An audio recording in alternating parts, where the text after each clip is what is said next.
7월 6일 목요일 하나님께서 우리에게 주신 말씀 함께 묵상하도록 하겠습니다. 성경 예레미야 1장 1절부터 10절까지입니다. 베냐민 땅 아나돗의 제사장들 중 힐기야의 아들 예레미야의 말이라. 아몬의 아들 유다 왕 요시야가 다스린 지 13년에 여호와의 말씀이 예레미야에게 임하였고, 요시야의 아들 유다의 왕 여호야김 시대부터 요시야의 아들 유다의 왕 시드기야의 11년 말까지 곧 5월에 예루살렘이 사로잡혀 가기까지 임하니라. 여호와의 말씀이 내게 임하니라. 이르시되 내가 너를 모태에 짓기 전에 너를 알았고, 내가 배에서 나오기 전에 너를 성별하였고, 너를 여러 나라의 선지자로 세웠노라 하시기로, 내가 이르되 슬프도소이다 주 여호와여 보소서, 나는 아이라 말할 줄을 알지 못하나이다 하니, 여호와께서 내게 이르시되 너는 아이라 말하지 말고 내가 너를 누구에게 보내든지 너는 가며 내가 내게 무엇을 명령하든지 너는 말할지니라. 너는 그들 때문에 두려워하지 말라. 내가 너와 함께하여 너를 구원하리라.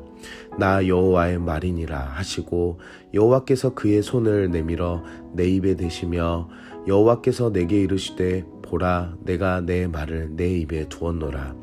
보라, 내가 오늘 너를 여러 나라와 여러 왕국 위에 세워 내가 그것들을 뽑고 파괴하며 파멸하고 넘어뜨리며 건설하고 심게 하였느니라 하시니라. 오늘 본문은 예레미야로 새롭게 시작합니다.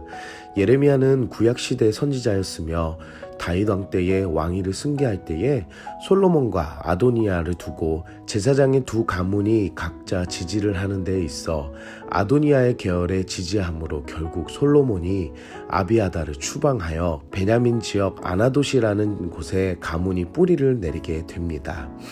예루살렘 지역이 아닌 위배 지역인 아나돗은 가나안 민족의 전쟁신인 바알의 아내 아낫에서 온 이름이며, 아나돗은 아낫의 여신들이라는 의미를 담기도 합니다.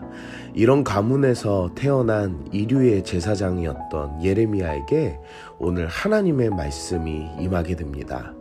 지역과 가문의 출신을 보시는 하나님이 아님을 오늘 본문을 통해서 우리는 볼 수 있습니다.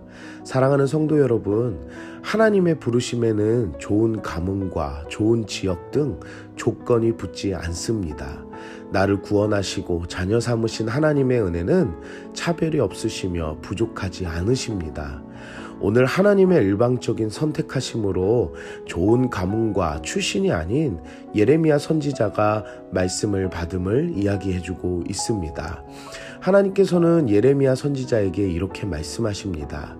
모태에 짓기 전에 너를 알았고, 내가 배에서 나오기 전에 너를 성별하였고, 너를 여러 나라의 선지자로 세웠노라.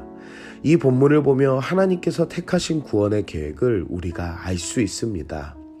알았고 구별되었으며 세우신 그 하나님의 은혜라는 것입니다. 오늘 이 구절에 나오는 너라는 곳에 나의 이름을 넣어서 고백해 봅시다. 하지만 자신의 연약함을 오늘 예레미야 선지자는 아이라고 표현합니다. 그리고 하나님께 자신이 말할 줄 모르는 이라고 말합니다. 마치 출애굽기에 모세의 부르심과 같은 모습을 보여주기도 합니다. 하지만 하나님께서는 모세에게 힘을 주셨던 것처럼 예레미야 선지자에게도 보낼 것과 명령할 것과 함께할 것을 말씀하십니다. 그리고 예레미야에게 무엇보다도 순종을 명령하셨습니다. 가라, 말하라, 두려워하지 말라 라고 말씀하시면서 하나님께서 함께함을 약속하셨습니다. 사랑하는 성도 여러분, 우리는 혼자 스스로 살아간다고 하지만 하나님의 구원하심을 받은 우리는 하나님과 함께 동행하며 구원을 약속하시는 줄 믿습니다. 하나님의 능력을 힘입어 하나님의 말씀대로 그 명령대로 순종하는 믿음의 사람이 되길 기도합니다.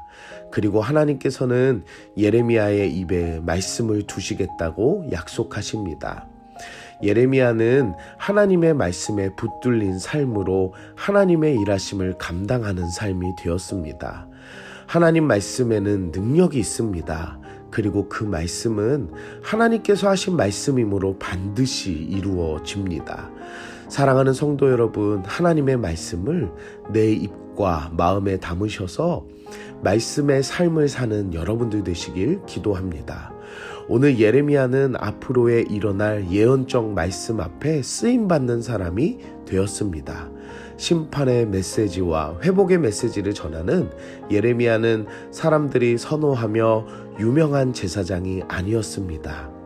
오늘 본문을 통해 나를 구원하신 하나님의 주권적인 은혜와 하나님의 말씀 안에 동행하는 그 은혜가 있기를 기도합니다. 오늘 우리는 무엇을 적용할까요? 하나님의 부르심에는 후회하심이 없습니다. 사람이 택하고 결정하는 것보다 하나님께서 부르시고 일하시는 모든 것에는 완전합니다. 지역도 가문도 하나님에게는 문제가 되지 않습니다.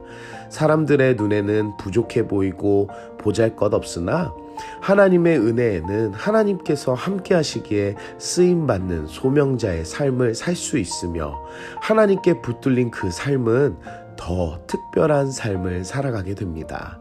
사랑하는 성도 여러분, 예레미야 선지자가 훌륭해서가 아니라 하나님의 사랑과 은혜가 이토록 놀랍다는 것입니다. 나를 사랑하시고 구원하신 그 하나님의 은혜로 세워가신 하나님의 은혜를 기억하며 말씀대로 순종하며 하나님과 동행하시는 여러분들 되시길 기도합니다. 함께 기도하겠습니다. 사랑의 하나님, 오늘도 말씀으로 은혜 주시니 감사합니다. 예레미야의 자격을 보지 않으시고 택하셔서 사랑하신 하나님, 나의 부족함과 죄인임에도 예레미야의 하나님께서 나의 하나님이 되셔서 구원해 주시니 감사합니다. 하나님께서 보내신 곳과 사명의 자리에서 말씀으로 순종하며 말씀을 증거하는 삶을 살아가는 하나님께 붙들린 삶이 되게 하여 주시옵소서. 오늘도 나와 동행하실 그 하나님을 의지하며 예수님의 이름으로 기도드립니다. 아멘.